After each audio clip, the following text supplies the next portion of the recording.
introduce the next speaker. I met Phil over the telephone approximately 3 years ago, and in person about 2 years ago. And during that period of time, I became very well acquainted with him. He was, at that time, still working for the government, and he didn't say much about what he did. But nonetheless, over a period of time, I became well acquainted with him. I found him to be a person of integrity and honesty. And about 1 year ago, he became totally fed up with the New World Order and the establishment. He thought he was working for the betterment of mankind and the work that he was doing as a geologist for our government as well as for NATO. And he found out that it could be and was actually anything but that. So his revelations became, in many respects, my revelations. And I urged him last winter and spring to go public and lecture. Finally got him out. He's given over 30 lectures to date, all very successful, very interesting. In fact, so successful there have been 13 attempts on his life since the beginning of the year, and he's survived them all. All I can say is God must be protecting him because he has a message. So without further ado, I would like to introduce Mr. Phil Schneider, and understand also everything is being recorded and the video and audio tapes will be available later. Please give a warm welcome to Phil Schneider.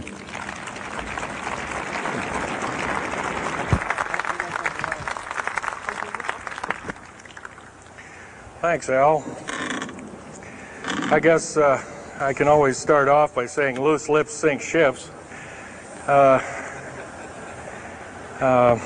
That's almost a pun anymore. I'm Phil Schneider. I worked 17 years for the United States government as a geologist and aerospace engineer as well as a structural engineer.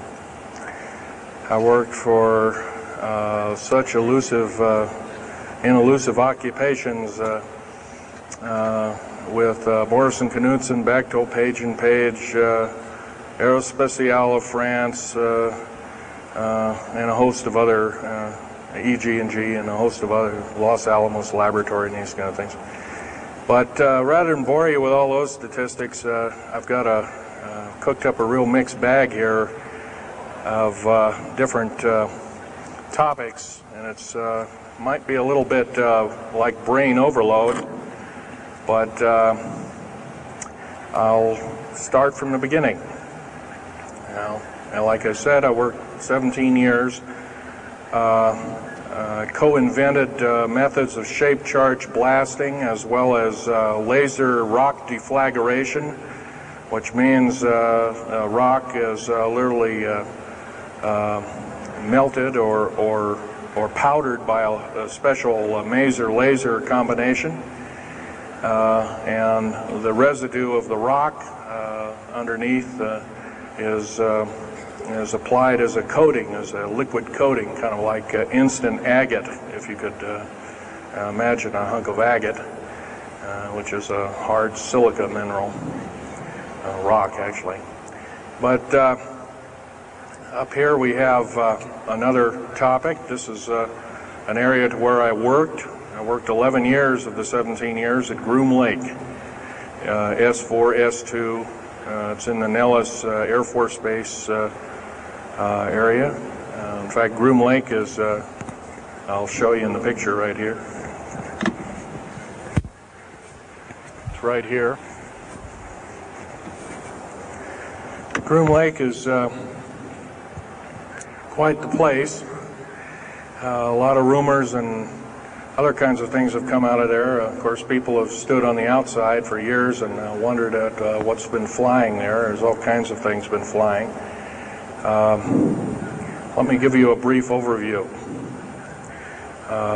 Start in ancient history land here. Back in 1909, the U.S. cavalry was engaged in catching some banditos that had crossed over the Mexican border into a place called Truth or Consequences, New Mexico. And they went into a cave or a hideout and killed the so-called bandits, but what they found out they couldn't explain, and they were called horseshoe craft at that time, or horseshoe ships. There were UFOs, and they saw these, what they called demons, gray demons, little gray guys all around the place. That was in 1909. Now in 1933, Our government was actively engaged with the Europeans, mostly the French and the English, in special researches dealing with aerial phenomenon. And once again, the term flying saucer or flying disc didn't come about until much later, supposedly right around the mid-1940s. Anyway, the whole thing here is that also in 1946, I might want to add, we were engaged in atomic bomb testing and this kind of a like, and of course the area of Bikini Atoll. Some of the pictures are over here on the white board, showing with the actual language of both the U.S. Army and U.S. Navy archives. Anyway, these flying ships were seen as early as 1945, 46. Some of them were called Foo Fighters, and you name it. They were fully known about, maybe as early as 1935 or 36 by our U.S. Navy. And there was a shallow underwater base at Bikini Island, and that was probably the one reason why a number of atomic bombs were exploded in that area rather than other areas which they could have been even more remote out in the South Pacific at Operation Crossroads. Well, anyway, this all led up to later on, about 6-8 years later, 1954, during the Eisenhower administration, led to a interesting treaty called the Greada 1954 Treaty. It was the Alien-Human Treaty.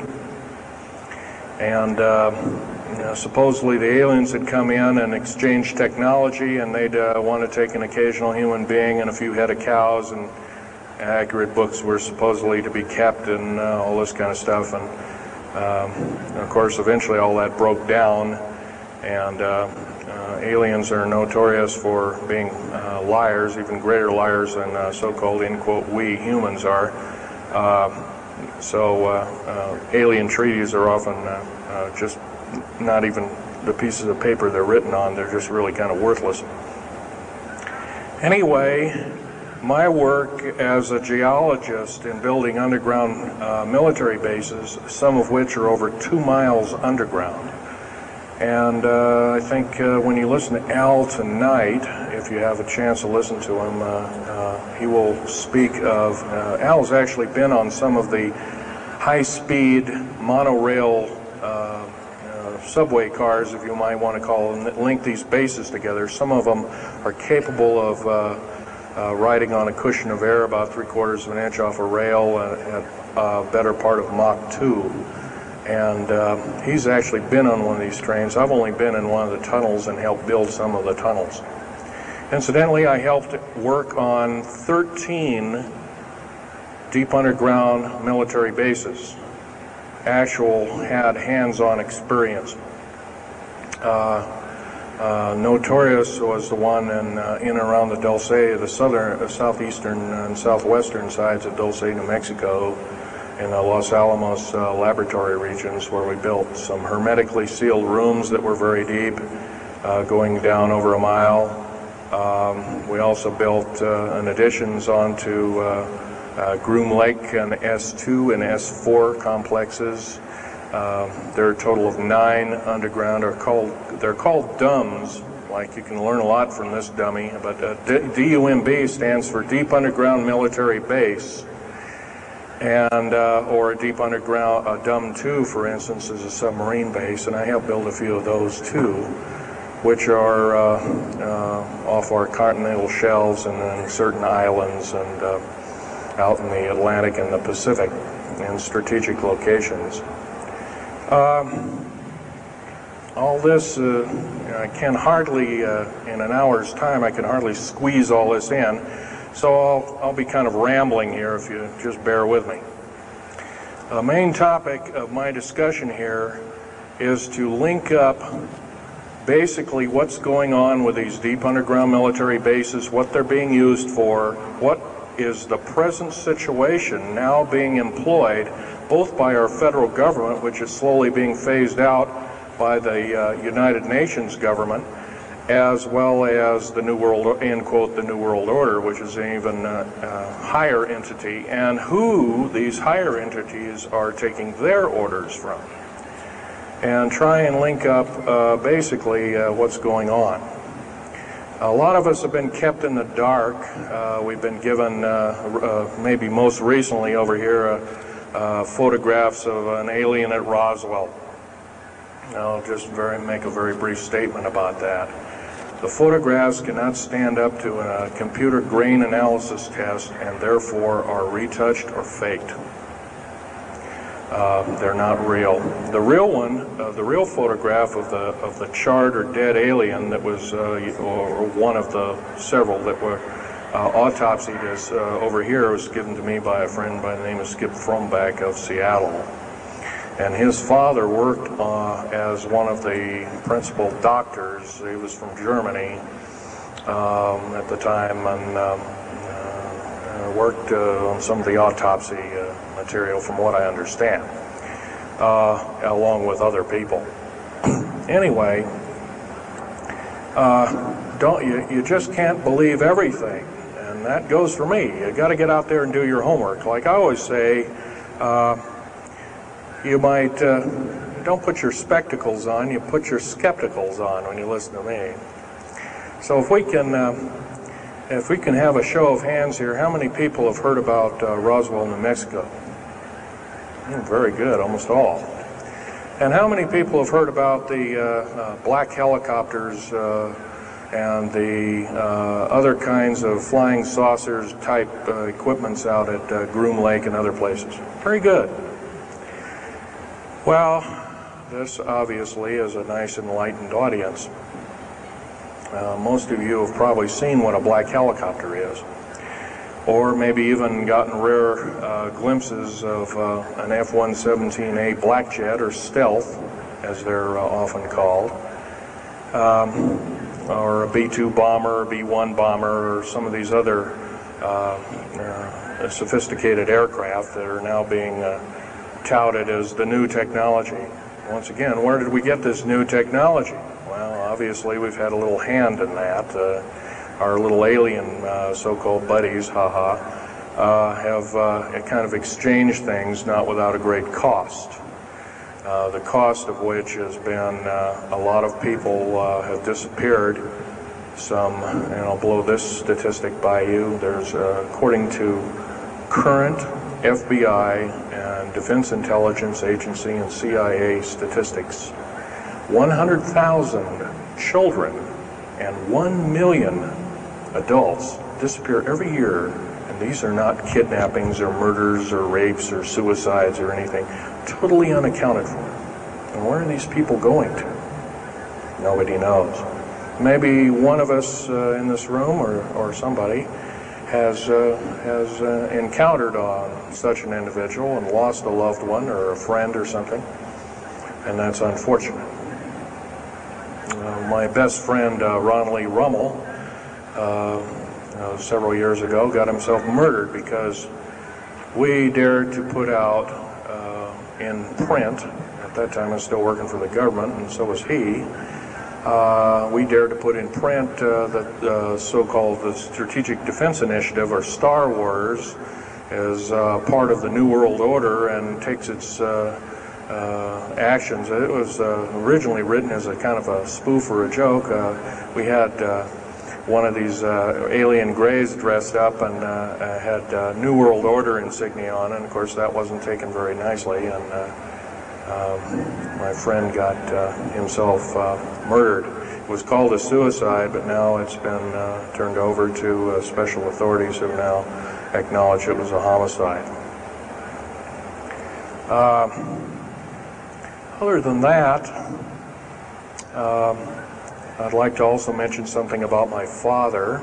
My father was a U-boat captain in Hitler's Navy, and he got captured had taken over. I didn't find this out until about 2 weeks before he died on his deathbed. He kind of told everybody in total shock. I was one of them. In fact, I didn't believe him. I thought he was kind of in delirium or something like that. And of course, other things have come up since. And so, anyway, he was captured by the French, turned over to the Third Army, U.S. Third Army, and then U.S. Third Army turned him over to the Navy. And he was a master machinist. Now, that's not a journeyman. A master means that they can take a block of metal and make a gun or a watch or some other fine instrument. And he was a master machinist. He later became an MD doctor and part of the aerospace medicine group of the United States Navy. Was instrumental in helping build the USS Nautilus and its first nuclear-powered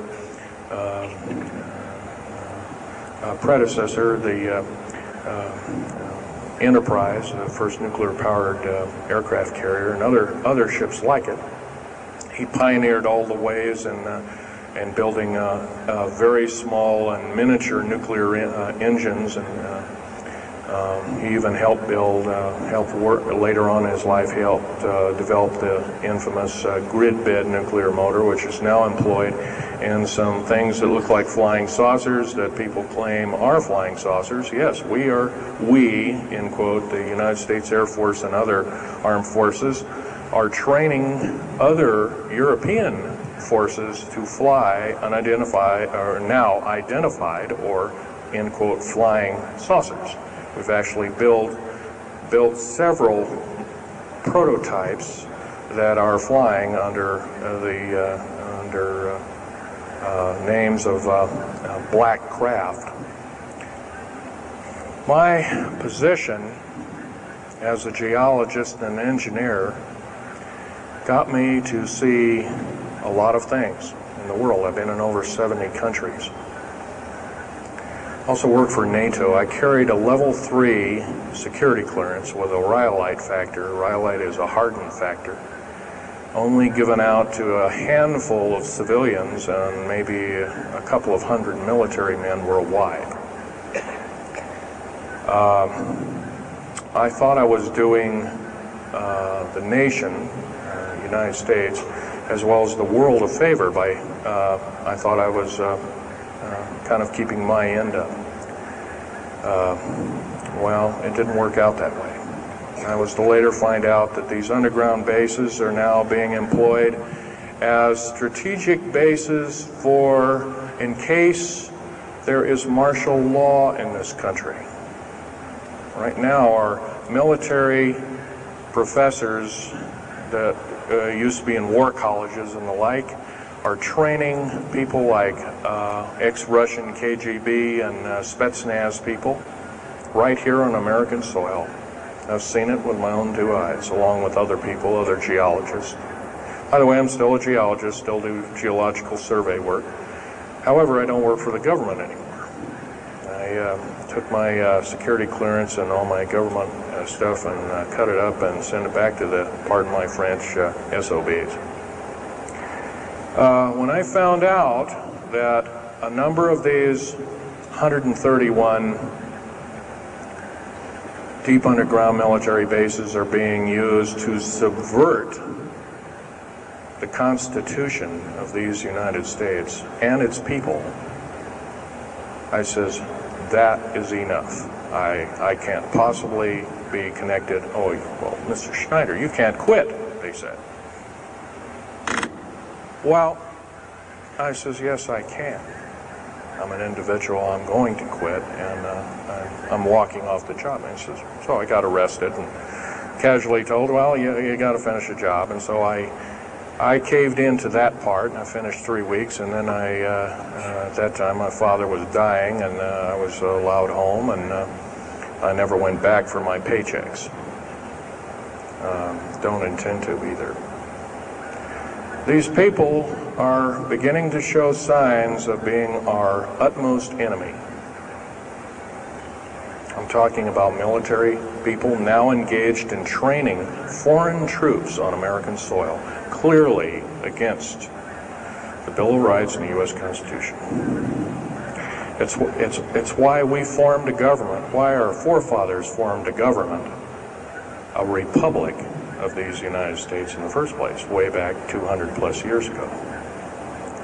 Because the drawing and quartering of soldiers, taxation without representation, law by edict, otherwise known as today's version, executive order, among other things.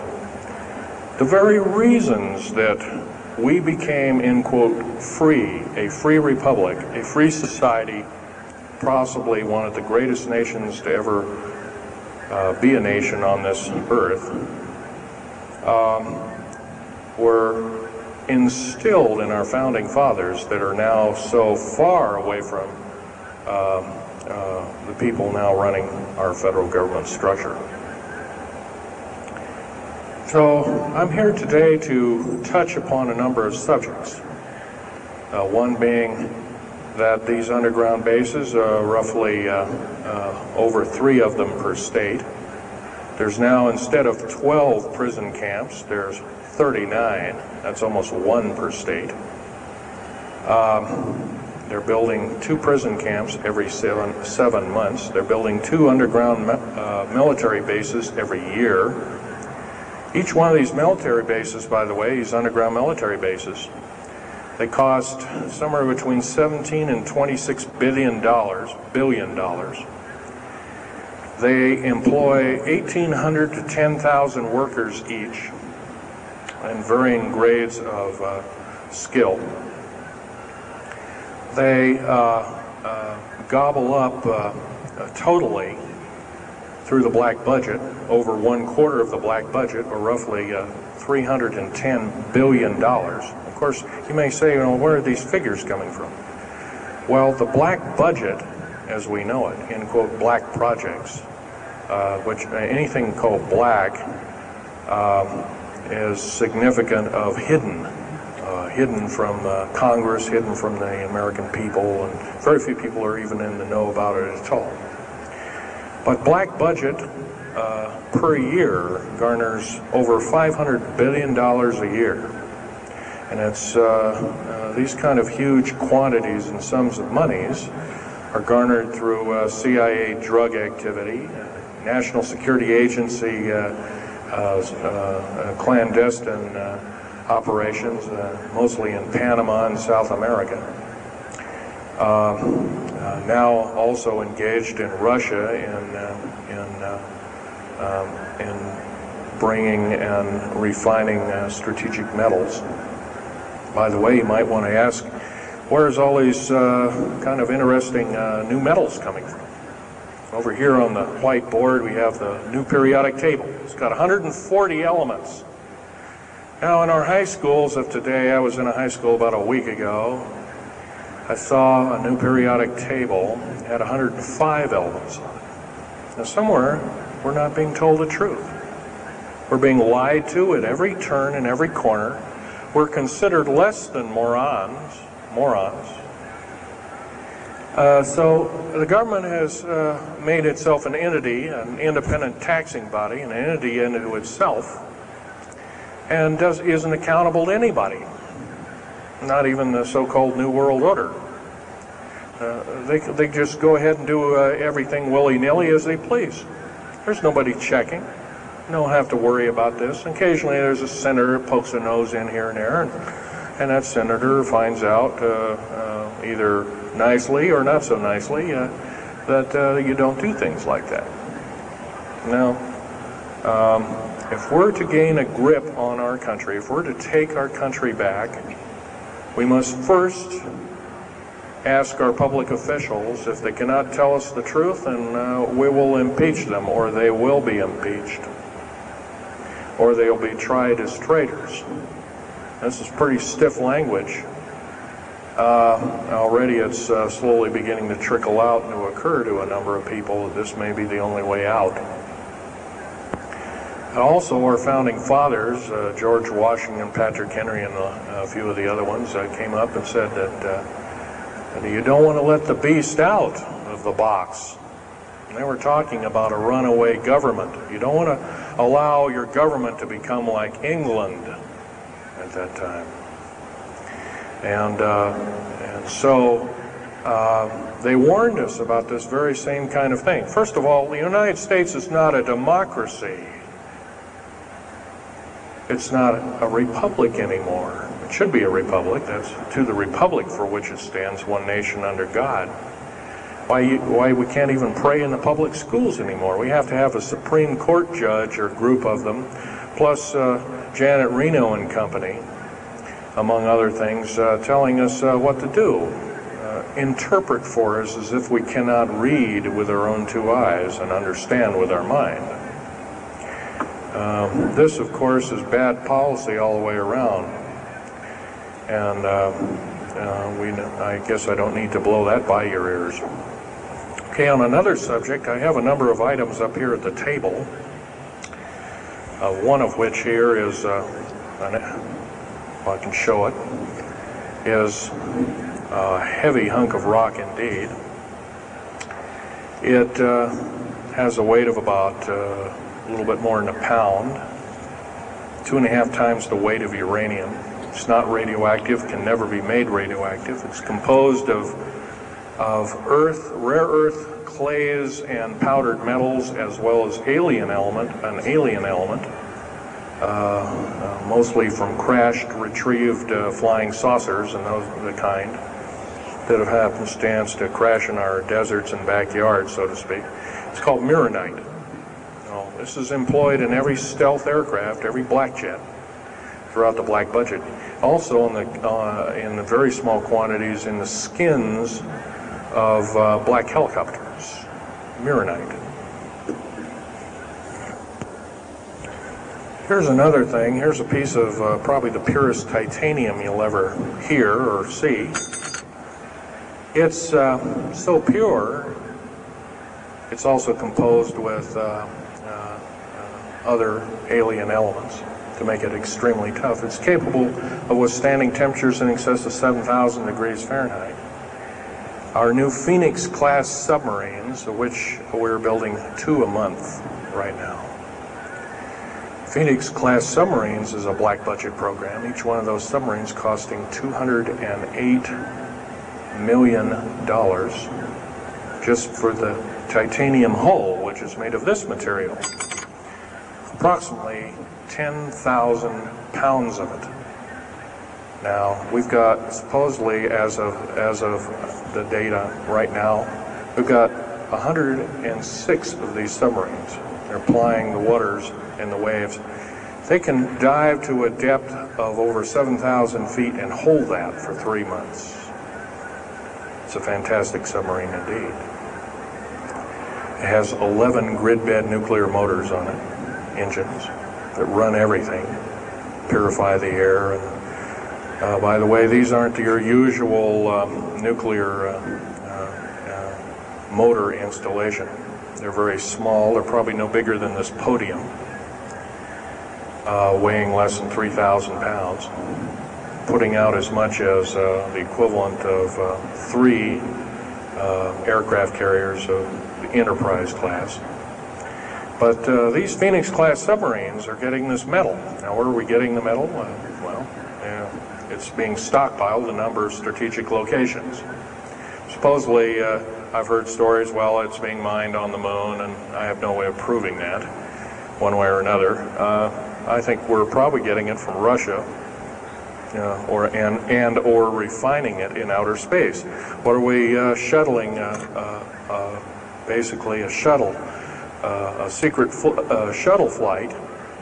1 a week now is going up and back. What are they shuttling? Well, obviously, they've got kind of their own little laboratories up there, space station, and all this kind of stuff. Remember, what you're being told is only just a smattering of the truth. It's not the real truth. Maybe it's 5% of the truth. Maybe it's not even that. You can rest assured you're not getting much.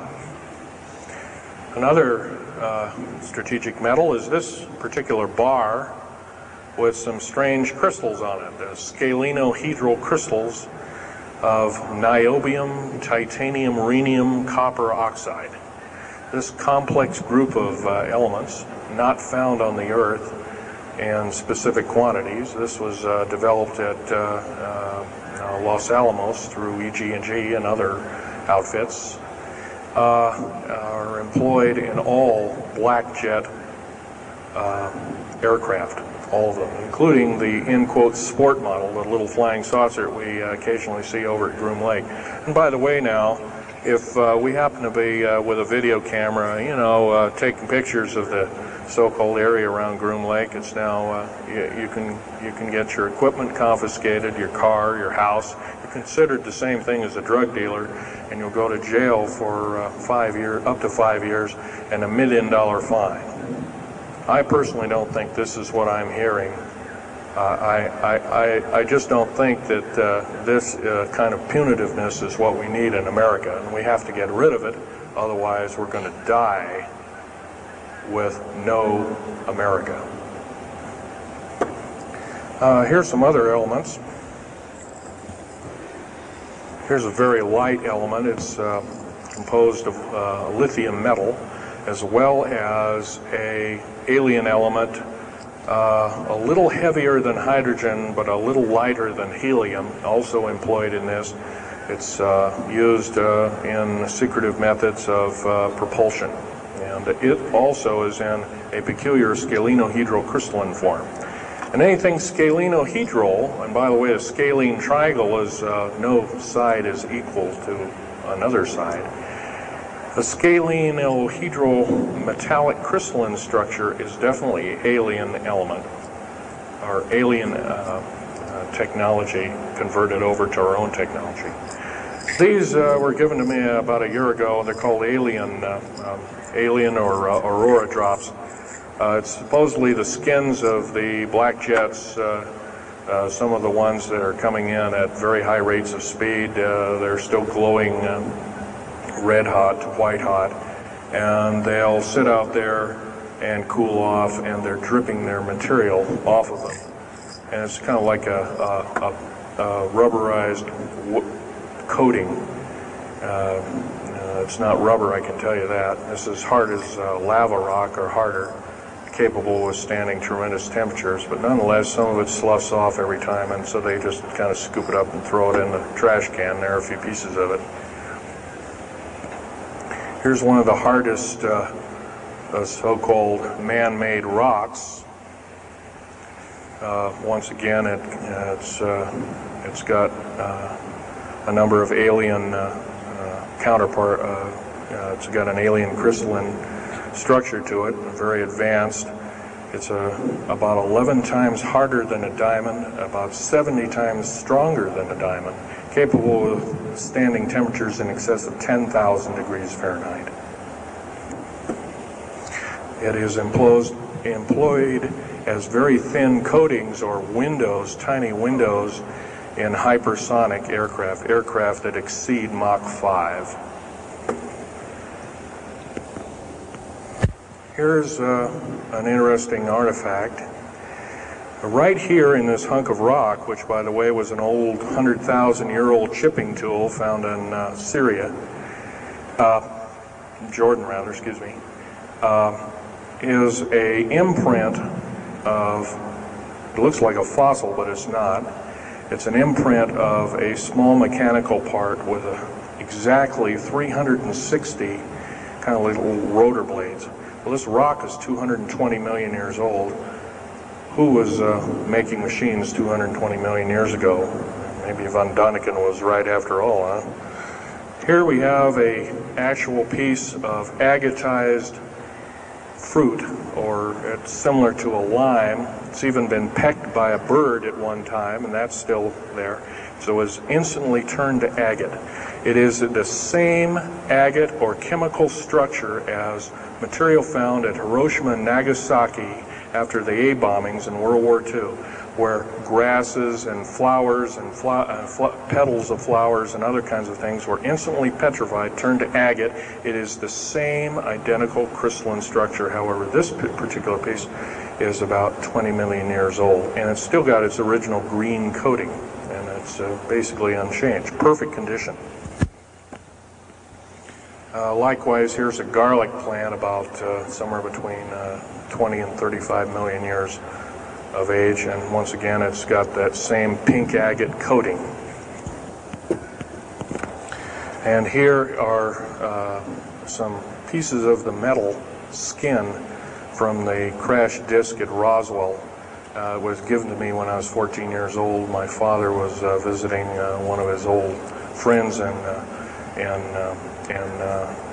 the Navy archives, as well as he was in the Royal Navy in England. And I, as a 14-year-old boy, I says, "Gee, Dad, can I ask Johnny something?" "Oh, go ahead, ask him. Get anything you can from him," you know, that kind of thing. I says, "Well, gee, Johnny, well, do you think I can have a piece of this metal?" "Oh, no, you can't have that." And I says, "Oh, give it to the kid. What the heck? He won't have it very long anyway." Well, I've had it all this time. It's kind of a unique thing. They were able to break the skin of that craft, by the way, by dropping it into a bath of liquid nitrogen, hitting it with a mechanical or hydraulic hammer, and it shattered into little bits. And it was later analyzed and adapted for our own technology. All these artifacts are fine, but once again, the main part of this talk is, where's it all leading to? We get very little spin-off to where any of this is leading to. Occasionally we'll get a new computer, or maybe a quartz watch, or some little trinket kind of like giving the Indians beads a couple of hundred years ago. Well, we're getting these little spin-offs. But the black budget still rolls on, garnering up over $1 trillion every 2 years. It's somewhere between 1.023 trillion and 1.31 trillion dollars every 2 years.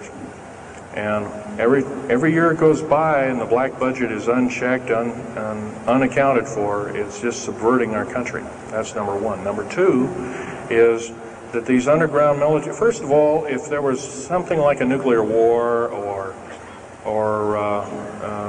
there was a definite enemy out there where we were going to be under attack, like from China or someplace like that, I could see maybe a couple of dozen underground bases for a government, and so it could theoretically rise up like the phoenix out of the ashes. Well, not 131 of these, and if you were going to so-called round people up and put them in prison camps, what a better prison camp than underground, where nobody knows where it is anyway. So once again, these underground bases are most likely been planned as underground prison camps and slave labor factories for the New World Order. New World Order, by the way, is getting, and I'm probably the only person ever talking about this, the New World Order is taking, and the United Nations is taking its orders from, believe it or not, these more powerful outer space alien entities. We might call them the large grays or the small grays. Sinister forces indeed. And you might want to say, well, gee, how come we don't see more of this kind of thing? Well, you can just imagine. If you're only being told 5% or less of the truth, that isn't very much to go on. That's one thing. Another thing is, you don't find very many people coming up here and letting you have hands-on experience. I'm going to try and do this to you. However, I do ask you to go out and do your homework and keep doing it. Don't necessarily believe in what I'm saying, but get out there and talk to people. Whether it's just a couple of neighbors or friends or something, get out there and talk. Because one will tell two and two will tell four, and then pretty soon you have a whole room full of people that are in the know. And then from there, wonders can work. Other than that, as far as changing the black budget, these clandestine programs, public opinion is only going to do that, and it's going to take millions of us. But we have to be informed. And to do that, we have to be doing what we're doing now, gathering and talking. And, of course, most of us are adults and can weed out fact from fiction. Most of us are responsible adults and know the difference between fact and fiction and how to use it or how to abuse it. And so we therefore have to continue to keep studying and keep talking.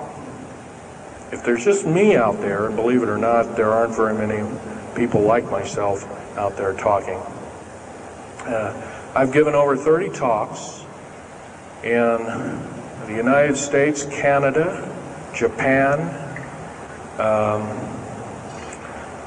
went over to England, went to Japan kind of illegal, came back the same weekend. They flew me in and out, but gave a talk to a number of their execs, and they were very interested indeed. Now, if this was all a bunch of poppycock and hooey and poo-poo, I wouldn't be listened to, be given an audience by these people, but evidently I have. But 13 attempts on my life since the first of this year. There's a number of you ladies present, so I won't gore you out, but Al has seen some of the wounds, and there's a few other people that have been to a few of my other lectures, and they can attest that I have been shot. I've been run off the road, I've been pushed off the road, I've been mostly shot at, and that kind of thing like that. But been in hand-to-hand combat with some of these people, and once again, I'm not in the best of shape anymore, but I still know how to handle myself. And I'm just about ready to wrap things up here, but just basically wanted to give you an overview of what's happening. And if we have any questions, we can start asking a few questions. Okay, here's a gentleman way over here. Would you please speak up loud?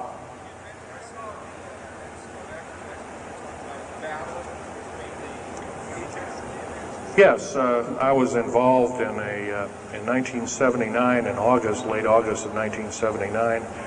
I was involved working through Los Alamos Laboratories at Dulce, New Mexico, and what's now known as the Alien-Human War. 66 Secret Service agents, government workers, geologists, and the like. I almost bit the dust. I could have been number 67. Lost their lives that day because the government lied and knew full well what was underneath. And what we'd done is, out in the desert there, we had drilled in a period of a couple of days, we drilled 4 of these holes that went down several thousand feet. And one of these holes kept bringing up dirty dust and putrefying odors and broken off machine bits and other kinds of things like that. Boring machines as well as lasers came up damaged. And of course, there was a probe that was sent down, and that came up totally missing. And so people were sent down there, and I was one of the people. And when I got down there, of course, the odor was, and remember, I was in a spacesuit type environment. All I had was a small tool belt with special sensors, a small rock hammer, and a rucksack for mineral specimens and other kinds of things like that. And I had my little pistol. And being an engineer, didn't have time to carry a big hunk of pistol like most of these Green Berets carry, stuff like that, black berets. I carried a little Walther PPK with a 9-shot clip. As soon as I got down this hole, standing about from me to this gentleman over here in the front row, about 10 or so feet away, 7 feet away, something like that, was one of these 7-foot-tall stinking alien guys, and I didn't waste any time. I said, I'm not fiddling with you guys, and boom, away you go. And I was one of the rare few that had been allured that this may or may not occur, and so basically was given ET training, but a lot of these other people weren't. And we were, in fact, it was asked, are there aliens in the area? And of course, the big question was no. And that was a big lie. And of course, 66 people died that day. I have a big hole in my chest. I lost a lung. My lung was literally burnt out of me. My fingers burnt off of me. My toenails burnt off of me. My skin was, I was in radiation isolation therapy for 400 plus days. My bones were vitrified or burnt. I was cooked. I managed to survive. Here, telling you something about it today. But other than that, I'm the only talking survivor. There are only 2 other survivors, and they're in nursing homes up in Canada. And Canada refuses to allow the United States officials to talk to them. And they're in very bad shape indeed. One of them can't talk, and the other one doesn't want to. So they're regarded as Canadian heroes, and so they're being kept by Canada. Okay, this fellow over here. Speak up loud.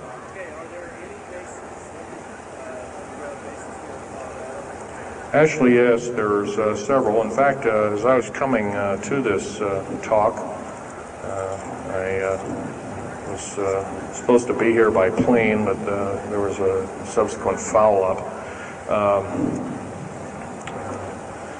Anyway, I drove all the way and did it in one day.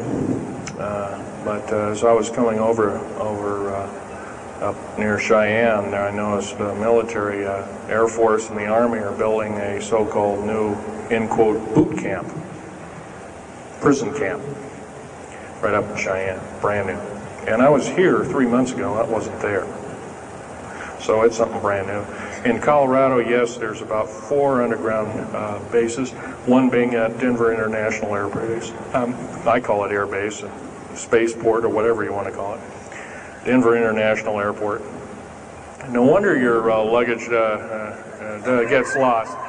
There are 8 levels underneath the airport, tarmac there, end quote tarmac or cement mac.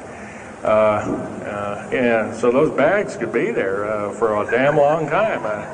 Why, just imagine if this was instantly turned to agate 30 or more million years ago, those bags could very well be the same way. So yeah, there's a number of them, and I wish I had a map with me. In fact, in subsequent talks, I'll have a map, which will be put on the overhead. In fact, my next talk, I plan to have just that. I had planned to bring a map here and had all the latitudes and longitudes of all the bases, and I can't do that. That would be a nice jail sentence for me, so I didn't bring it. So. But other than that, I'll have that all researched for you. Yes, this woman.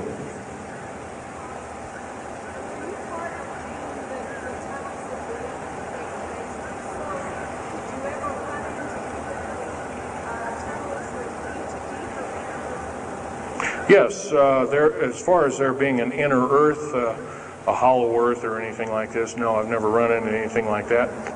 However, Al Bielek has been on these tunnel trains at the better part of Mach 2, going from coast to coast in an hour and a half, faster than any jet plane that we got, including the SST, or thereabouts, the same rapid speed. But I helped build a lot of these tunnels, and all of the underground mountain or military bases are connected, all of them, all 131 of them. They're connected both by road, not a big freeway under there, but it's at least a 2 to a 4 lane road, rather narrow lanes, but they're there, and they're also high-speed magneto-leviton train tunnels. Yes, this lady over here. Stand up and speak up, please.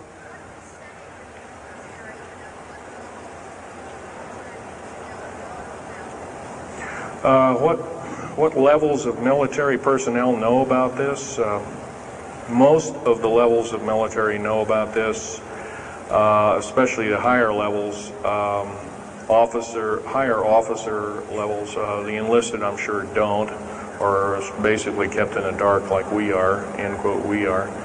So, yeah. This fellow right here with the hat on. Well, there's 131 of them in the United States, 127 of them in the lower 48. There's some in Canada, I'm not counting those. There's some in northern Mexico, I'm not counting those either.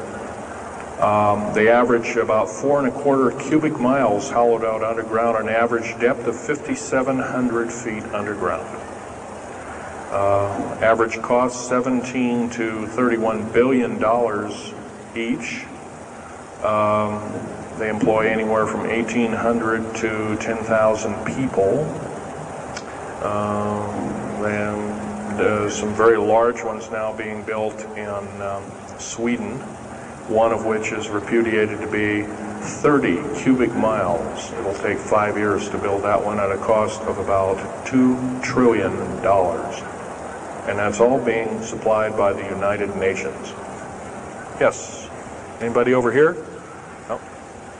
This gentleman. Speak up, please. Okay, you want to know exact locations of all these? Well, for where all of your Army, Marine Corps, Navy, and Air Force bases are, they're with all this present, not the ones closed down. And by the way, the closed down bases are now being used for gasoline storage and equipment storage and these kind of things. So they're not really closed down yet. Boot camps, end quote, boot camps and all this kind of stuff. So-called prisoner camps and these kind of things.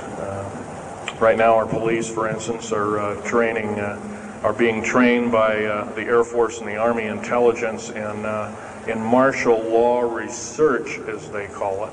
How dare they call that by that name. So where these are, they're where every one of these strategic bases are now. In Colorado, in around Denver, there's 3 of them, and they're fairly small. Some of these bases are only maybe 2,000 to 3,000 feet in depth. Some of them were built a long time ago, back 35, 40 years ago, and they're only maybe 500 feet, and they're mostly for equipment storage. Denver, and then there's Fort Collins. There's also Colorado Springs area has a number of them. By the way, Colorado Springs is kind of a famous area. Nikola Tesla's laboratories were in Colorado Springs, and need I say more? I'll leave that up to Al Bielek. As far as Nellis Air Force Base, there's 9 underground mountain bases in Nellis Air Force Base. That's in Nevada. It's north of Las Vegas. There's going to be a UFO show and conference in Mesquite here later on this month, and that's up very close to, end quote, Area 51. That whole area, by the way, the state of Nevada is 81% end quote, managed or owned by the federal government. The land is either restricted or run by the federal government. That's why there's groups rising as we speak, dealing with the problem very vociferously, and senators are now getting involved. So evidently waking up is occurring. Yes, this gentleman over here. Speak up, please.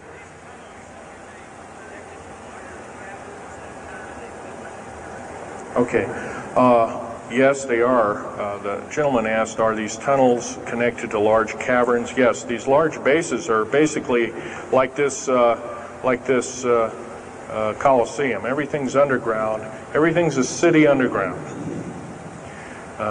Most of these bases both have military bases, and they have all the accoutrements of life. Remember, each one of these costs quite a bundle of dough, and some of it in our tax money, but most of it in clandestine approaches, and that's definitely undermining the country. Yes.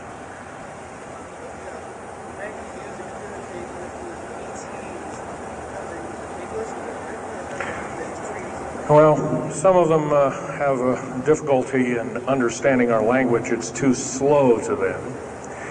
If you've heard whale songs or bird chirpings at high speed, it's about what these aliens sound like audibly to us, so it's a bunch of gibberish. Yes, they've slowly actually broken down. There's 11 prototypes or 11 civilizations of aliens visiting this planet all the time, all of which are known by the U.S. military, 9 of which are not very good indeed. They're pretty bad news. 2 of which are benevolent, but the benevolent ones have supposedly left. They have their own little war of sorts, especially the Pleiadian groups and whatnot like that, of which Val Thor was repudiated to be a Venusian, but other people will alert he looks more like a Pleiadian. He looks normal human, except he's got 6 fingers and toes. He's got one oversized lung. He's got 2 hearts. He's got all kinds of weird stuff. Bones are bigger. Yep.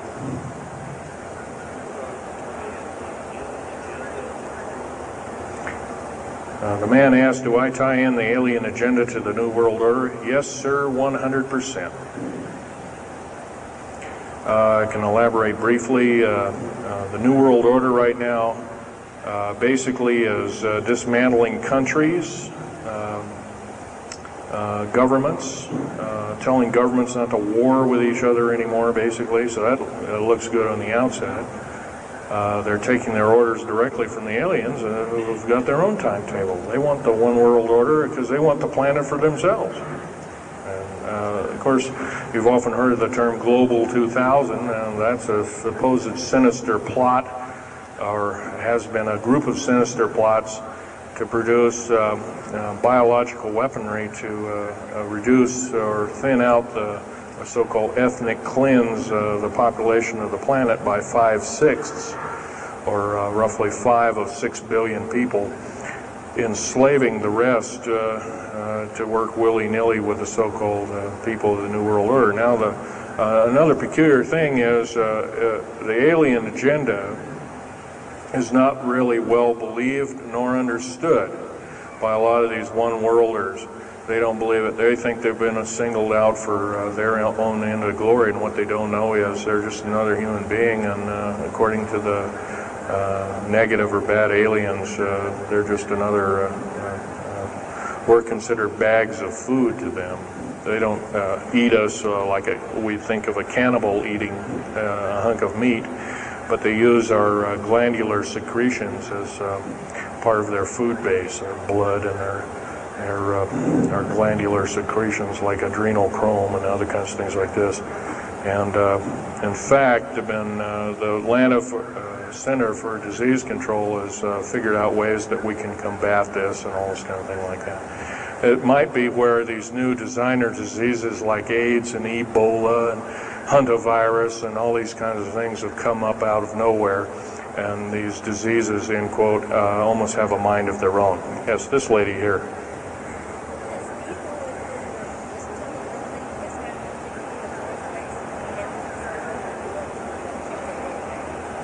Okay, lady asked, is the tunnel building having an effect with earthquakes?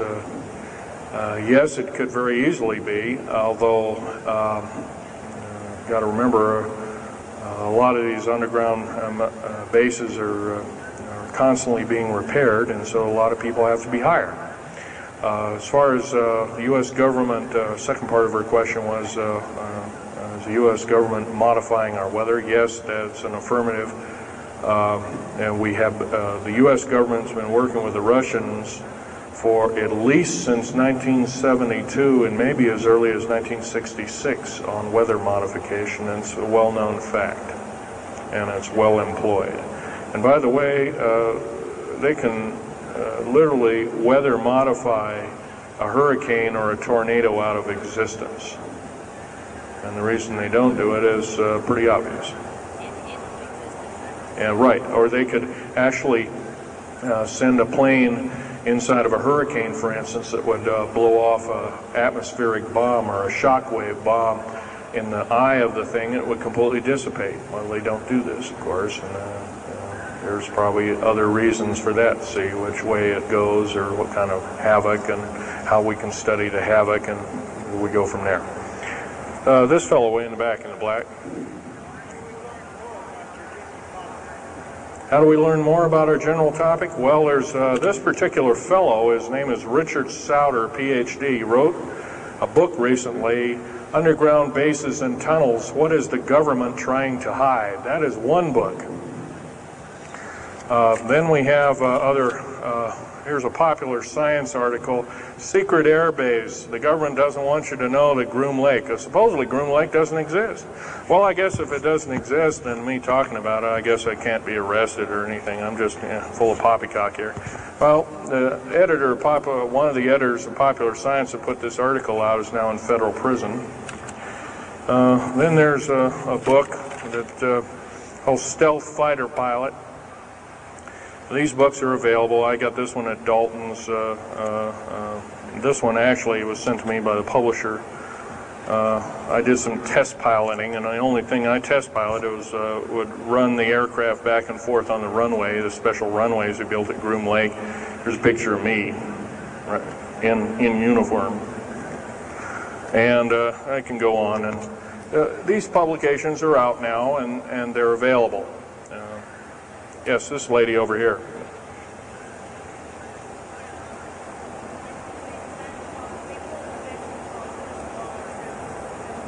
I can't hear you. What?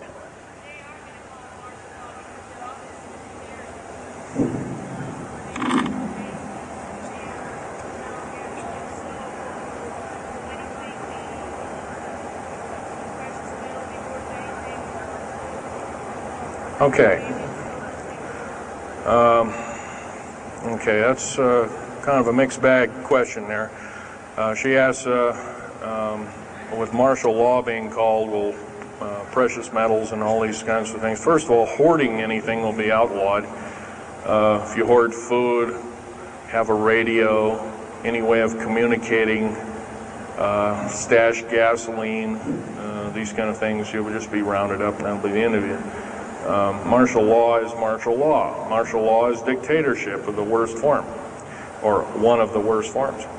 And her other part of the question, if I got it right, was when's the alien takeover? Well, the alien takeover right now is, and probably will be for probably the next 20, maybe 30, 40 years, will be basically in the background. The idea is to get the one world beast-like government order in place and to thin out the population of the planet.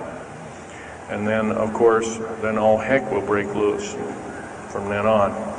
And whether it is, I don't often mix Bible and talk, but some people have alerted, well, this is already mentioned in the Bible, blah, blah, blah, and all this kind of stuff. Well, that may be, but all I can tell you is I've been face to face with one of these sinister characters, or a couple of them, saying the least, and most people would, just the shock of them seeing such a thing would cause them to not be in very healthy frame of mind, as physical as well as mental. This man here in the blue coat.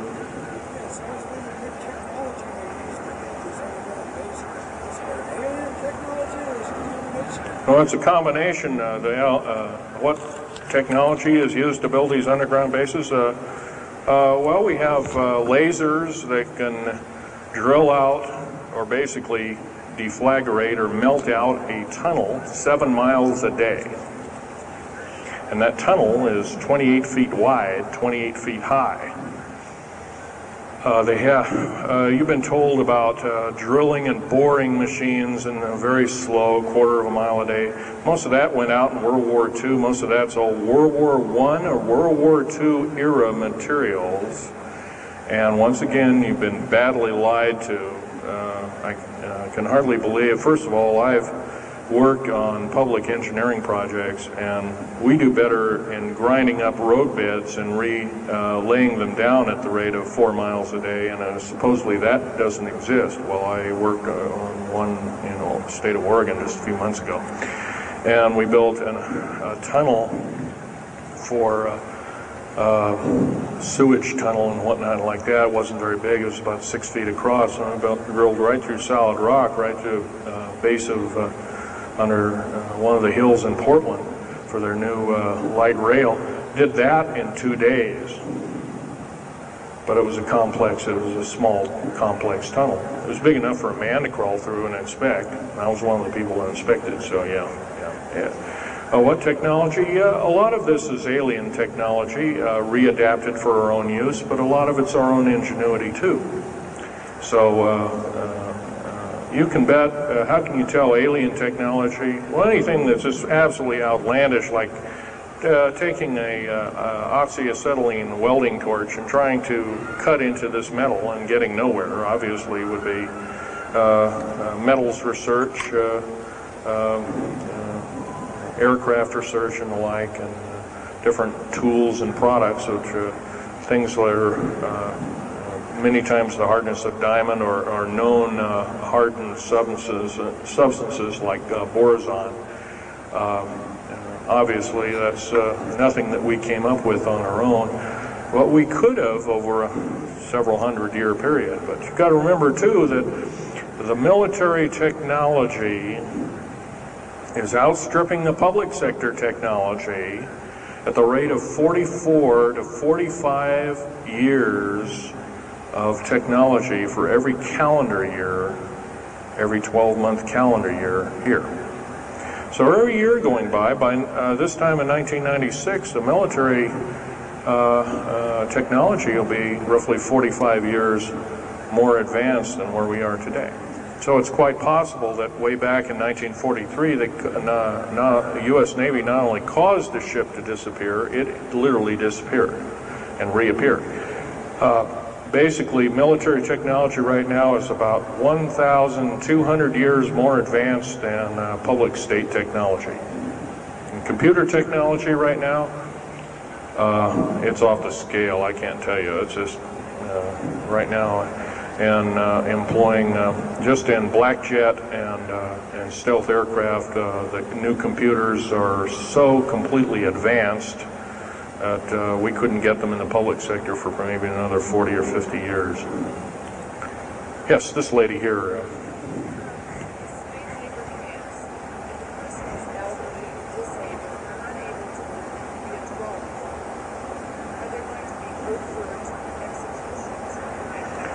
Well, the lady asked with the slave labor camps, the old, the infirm, the handicapped, are they going to be executed, and will there be executions? You can bet your bottom dollar there actually will be these things.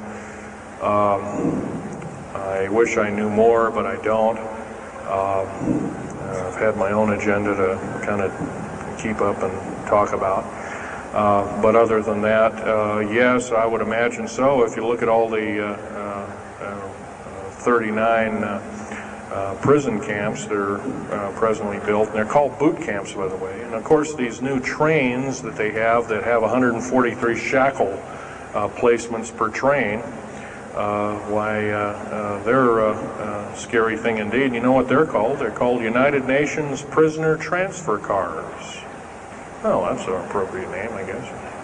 Well, we got to wrap it up here. They're telling me it's time. I'll take one more question. This lady over here.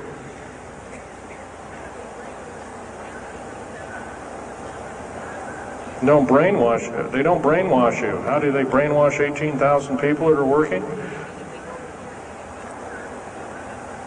Well, you sign this little piece of paper saying you work, you go to prison for the rest of your days. Or you're not going to be taking home a paycheck of about anywhere from $4,000 to $40,000 per month, depending upon your position. $40,000 a month is a lot of petunias.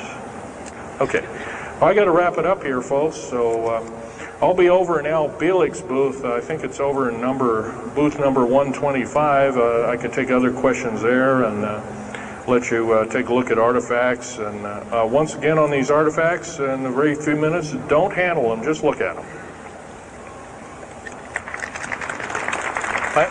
Thank you very much.